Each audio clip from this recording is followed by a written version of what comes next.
Era mais uma tarde de 1964. Os ventos frios anunciavam que uma outra estação estava por vir. Um período que marcaria para sempre a história de uma nação e de um povo.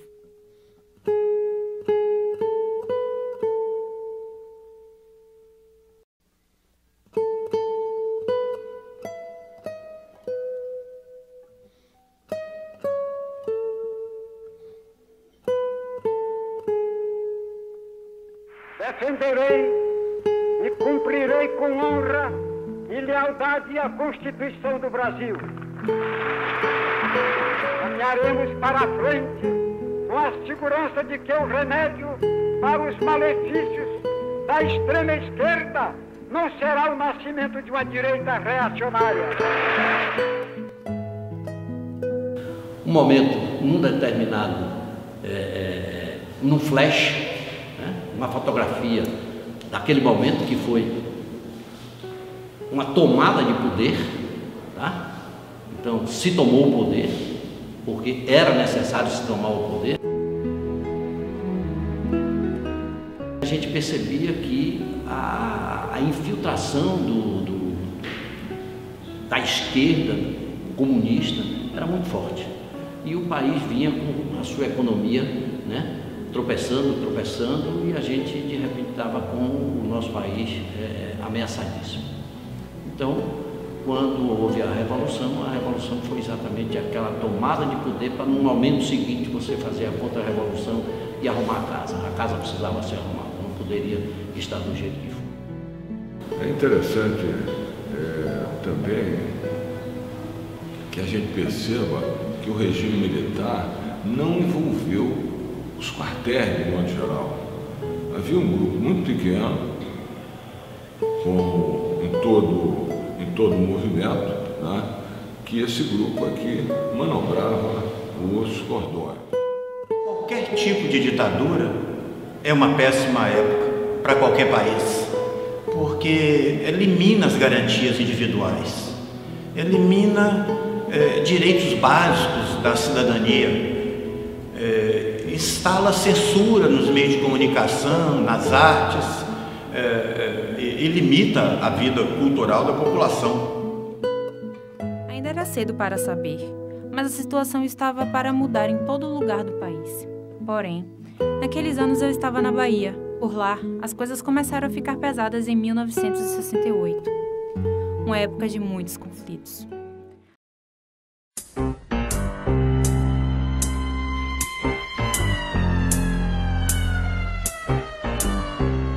De um estudante no Rio de Janeiro foi um marco na relação estudantes-militares. O assassinato de Edson Luiz desencadeou grandes movimentações e protestos em uma contra-revolução. Eu tive um pesadelo agora.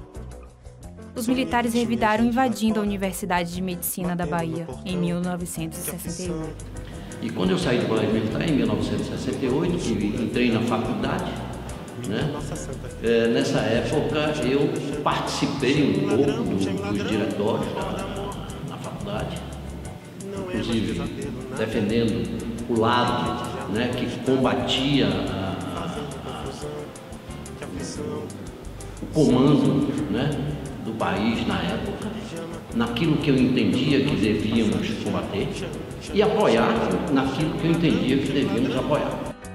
Protestos, os militares foram com força total para cima dos estudantes, que, amedrontados, invadiram o mosteiro de São Bento. Com a proteção de Dom Timóteo, alguns conseguiram fugir. Os capturados foram presos e, assim, levados para os porões do sistema. Quem eles derrubaram era um grande proprietário de terra. João Goulart era um proprietário de terra. Não tinha sequer uma educação socialista ou social-democrata. Ele era um seguidor de Getúlio Vargas e era fascinado pela criação da legislação trabalhista, que dava direito aos trabalhadores. O regime foi uma contra-revolução. Se quiserem, também foi uma revolução, mas o que importa é o seguinte, para que não chamem de golpe indistintamente. No dia 31 de março, houve um golpe de Estado. Vamos ser claros, né? No dia 31 de março, houve um golpe de Estado. Um golpe Eu vou comparar com uma guilhotina. Tem uma cabeça, a guilhotina, pum, derruba a cabeça. A partir do dia 1º, houve uma contra-revolução, uma revolução como queira. No campo político, houve uma contra-revolução. No campo político, houve uma contra-revolução porque estava havendo, de modo ascendente, a tentativa de implantação de um regime comunista no Brasil. Não se enganem os jovens, comunismo e socialismo são duas coisas bem distintas. O comunismo é a etapa do socialismo caracterizada por uma ditadura. A primeira etapa era o que se queria fazer. Ler e pesquisar mais, né, o que é que foi essa ditadura. Porque era uma ditadura, eu diria que é uma ditadura relaxada. Era uma ditadura que se permitia muita coisa. Né? Então, se tem a ideia de que a ditadura cerceava alguns direitos, né, do que a democracia hoje permite. É verdade, mas cerceava na medida que você abusava dos seus direitos.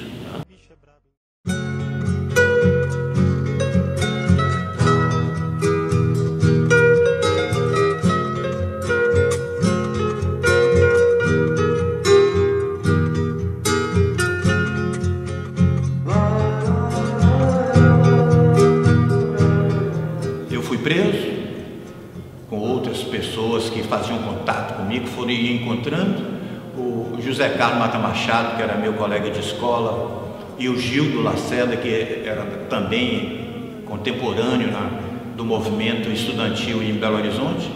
Eles também foram presos. Eu fui levado para a sede aqui da Polícia Federal e depois transportado para o quartel do Barbalho. No quartel do Barbalho eles tinham um refeitório dos oficiais que eles ligavam o rádio bastante alto, porque era muito próximo às ruelas do bairro do Barbalho. E respondia as perguntas que eles queriam, já estava legalizado, eles não se conformavam, então eles tinham um sistema de tortura bem elementar. Umas latinhas de leite condensado, pontiagudas, e obrigava a pessoa a ficar em pé naquelas latinhas, ela cortando, entrando no pé, na sola de pé da pessoa, e se caísse, levava porretado. Talvez tenha havido excessos, tá? Se você me perguntasse se houve tortura, por exemplo, eu diria para você que provavelmente sim. Se você me perguntar se a tortura foi institucionalizada, isso é, olha, vamos baixar uma ordem e vamos torturar os presos para que eles entreguem o serviço, eu diria que não houve essa ordem. Mas quando você faz coisas ao arrepio da lei, é difícil de você controlar. Muitos acreditam hoje em dia que deve-se combater a bandidagem matando bandido. Mas esses estão sofrendo na pele, por isso acreditam que são capazes de fazer. Tá? Naquela época era a mesma coisa. Me transportaram para Recife, onde era realmente a sede da repressão subterrânea do Exército. Eu fui levado num avião militar, algemado, cobrindo a algema uma camisa, porque era avião de carreira da aeronáutica, e lá encapuzado, levado para a instalação militar, e aí uma selvageria, era uma experiência terrível, porque eles jogavam o prisioneiro numa cela imunda, e quando tirava e levava para um quartinho, eles tinham uma instalação de tortura permanente. Então, te penduravam no pau de arara, de cabeça para baixo, nu, e com fios ligando a orelha, a língua, a várias partes do corpo e rodando a manivela da maquininha de choque. Então era uma situação muito terrível.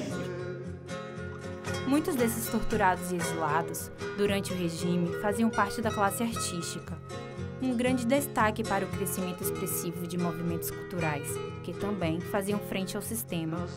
Os artistas baianos tiveram grande participação desses movimentos, como a Tropicália, que teve seu momento crucial em 1967. As letras e canções desses artistas eram inovadoras e precisavam de um entendimento crítico e cultural para que fossem entendidas. Alegria, Alegria de Caetano Veloso, por exemplo, era carregada de preocupações típicas da juventude da época.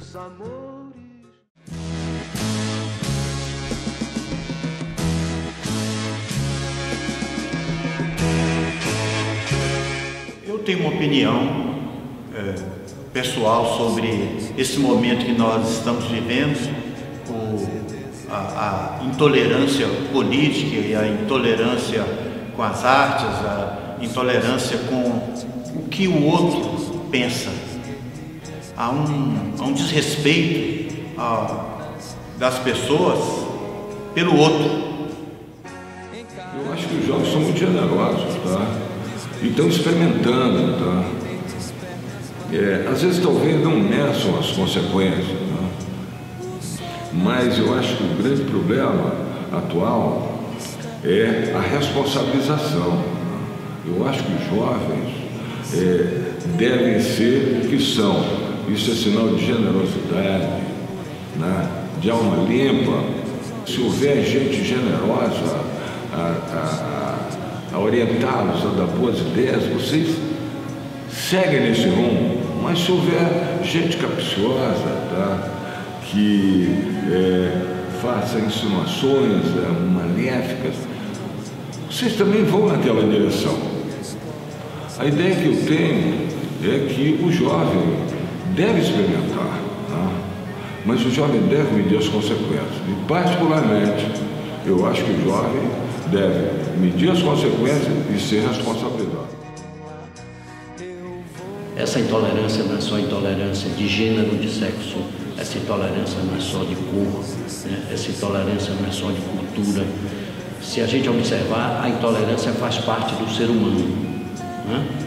Então eu acho que essa intolerância, ela só vai ser contida na medida em que a gente tiver um processo de educação mais eficiente, mais eficaz do que o que a gente hoje tem. Eu acho que tudo nesse país, todos os problemas do nosso país e de qualquer país, passa pela educação. Ainda assim, a intolerância ela vai acontecer em maior ou menor nível, em maior ou menor grau, mais focado num determinado segmento, menos focado num outro segmento.